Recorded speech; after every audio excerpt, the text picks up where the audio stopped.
Hello and welcome everyone. Thank you very much for tuning in. This is a screencast thematic presentation and recording for the part of the lesson that has us looking at the Supreme Court of the Judicial Branch. Before we get started, please let me encourage you to open up to today's lesson, scroll down the correct section, and get ready to fill in the blanks that correspond to the content conveyed in the presentation. Please remember that you can replay any part of this presentation for detailed clarity or repetition later on. Let's go ahead and get started. This is the Supreme Court of the Judicial Branch.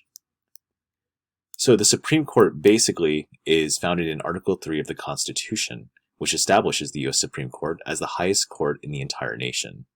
It is mainly an appeals court that reviews cases from lower federal courts and state courts. The Supreme Court essentially sets and keeps the precedents of the laws of our country. On this screen right here, you can see the Supreme Court justices of our country. Now, there are 9 Supreme Court justices, and that's been the case since 1869. The number is set by Congress, and justices are nominated by the President and confirmed by the U.S. Senate. There are talks lately of expanding the court, which could have huge ramifications, both positive and negative, for the Supreme Court and the law system of our country. Now, additionally, justices serve for life and may only leave by death, retirement, or impeachment. Now, there are also no constitutional requirements to be a Supreme Court justice either, which is quite interesting, and given that there are some requirements for other positions in our government. Here are the Supreme Court justices: Clarence Thomas, who is appointed by President Bush; Ruth Bader Ginsburg, who is appointed by President Clinton, who is recently deceased and replaced by Amy Coney Barrett; Stephen Breyer, appointed by President Clinton; John Roberts, the Chief Justice of the Supreme Court, appointed by President George W. Bush; Samuel Alito, who is appointed also by President George W. Bush; Sonia Sotomayor, who is appointed by President Obama; Elena Kagan, who is appointed by President Obama; Neil Gorsuch, who was appointed by President Trump; and Brett Kavanaugh, who was appointed by President Trump as well. Now, the salary of these Supreme Court justices does range from $267,000, at least that's the last recorded case in 2018, and an associate justice might make $255,300, and these numbers once again are from the same year. Now, their benefits include health insurance and a pension too. So in many ways, this is a pretty helpful means of compensation for their years of service to the country. Now, the Chief Justice is a really important role because the courts are usually named after the Chief Justice. So currently, we're under the jurisdiction of the Roberts Court. There have been many other consequential Supreme Court justices who've served as Chief Justice. When the Chief Justice position is vacated, the President may pick an Associate Justice or someone else for the position, and the Senate must confirm the nomination. Under the Senate's confirmation, then that person assumes the position.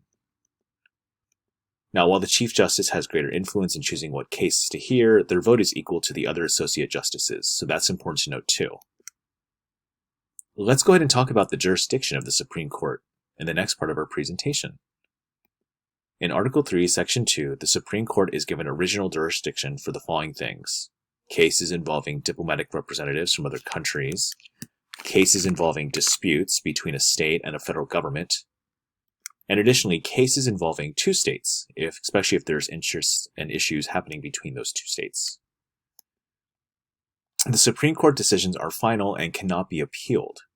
So in a sense, the Supreme Court, like I said before, sets the precedents to be put in place for many, many years. Now, the Supreme Court also has the ability to exercise judicial review, which we're going to get into more closely in the next lesson. This quote essentially says it all. It is empathetically the province and duty of the judicial department to say what the law is. Judicial review is the power to declare laws or executive actions as unconstitutional, which, if you recall from the previous 2 units on Congress and the executive branch, is a really important power. Now, while it's not specifically mentioned in the Constitution, the power of judicial review was supported by Hamilton in Federalist Paper No. 78, and was a practice and used by some state courts at the same time that the Constitution was actually written. Many people feel like it's important for the courts to step in to hold the other 2 branches as fully accountable as possible. Now, Chief Justice John Marshall, who's Chief Justice from 1801 to 1835, was key and instrumental in establishing the powers of judicial review for the Supreme Court. The Marshall Court is known to be one of the most consequential courts in U.S. history. For example, in 1803, the Supreme Court decision ruled in Marbury v. Madison and essentially established the practice of judicial review of the federal government by the Supreme Court. This was an incredibly important case, which we're going to focus on a little bit more in depth later. Now, cases can actually make it to the Supreme Court through the following ways and means. The writ of certiorari, which is Latin to be more fully informed, where the justices decide which cases they will hear by the Rule of 4, and at least 4 of the 9 justices have to agree to grant a writ of certiorari to hear the case. If a writ is denied, however, the lower court decision stands, and then of course that case doesn't make it to the Supreme Court.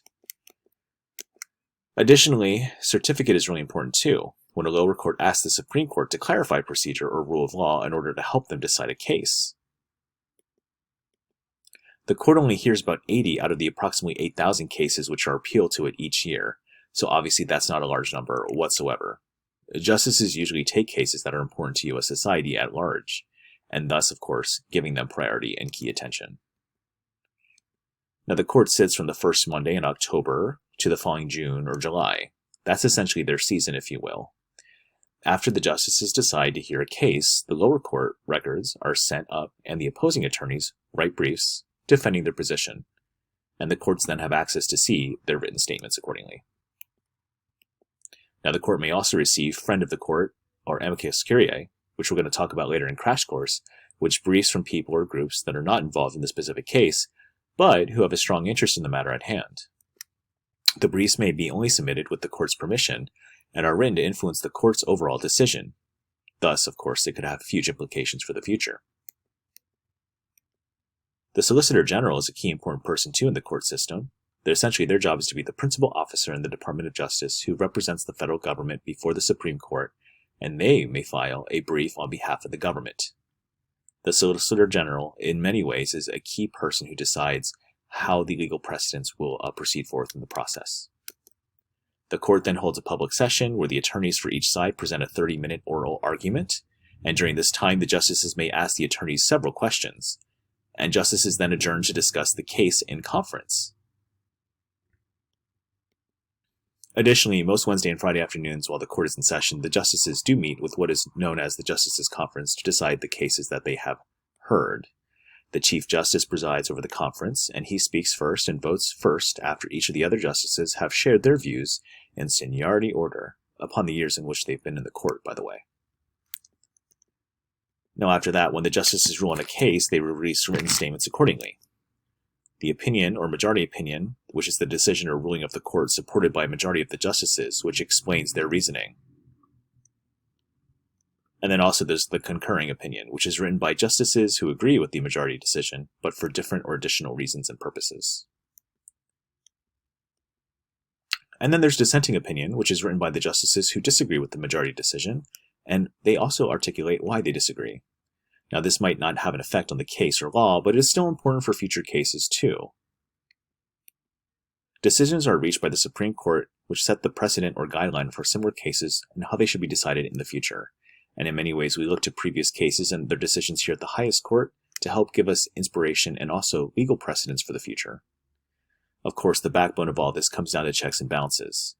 As you're aware, Congress can pass a new law which follows the Constitution, and a president can even issue a new executive action which follows the Constitution too. Congress and the states may amend the Constitution and change it any time. However, please keep in mind that the Supreme Court may change its mind, as seen by cases like in Plessy v. Ferguson, which we're going to focus on later, Brown v. the Board of Education, and also justices may be impeached or removed too, so it's not that they're above the law by any means or stretch the imagination. So as you guys can see, the Supreme Court of the judicial branch plays a huge role in the law and the legal system of our country, and in many ways they are the backbone of our legal system too, hence why they deserve their own special lesson and place in the unit. Thank you very much for tuning in, and good luck with completing the rest of the lesson.